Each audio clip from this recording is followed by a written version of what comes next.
ए सुहास. अरे आज लय सकाळी सकाळी. हा अभिनंदन अभिनंदन अभिनंदन. का पण? अरे माझा अभिनंदन कर. काय हो भाऊजी, काय झालं? लय अभिनंदन अभिनंदन करताय. वहिनी फ्लॅट घेतला, फ्लॅट पुण्यात 2 BHK. काय 2 BHK? हा. अभिनंदन. अहो वहिनी काय माहितीये का, पुण्यात माझा मित्र आहे एक, खूप मोठा बिल्डर आहे. त्यांनी आपलं कन्स्ट्रक्शन साईट चालू केली होती. म्हणलं घेऊन टाव का फ्लॅट.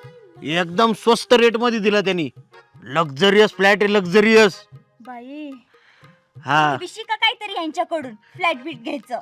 गप ना तू. काय माहितीये का वहिनी, प्रत्येकाला जमल असं नाही ते. सोपं आहे का फ्लॅट घेणं. नाही अहो असा लक्झरियस फ्लॅट आहे, तुम्हाला सांगतो. समोर गार्डन, स्विमिंग पूल, बारक्या पोरांना खेळायला 4 लिफ्ट आणि 24 तास पाणी लाईट. आयला भारी काम केलं बरं का पण. आणि मग एक नंबर.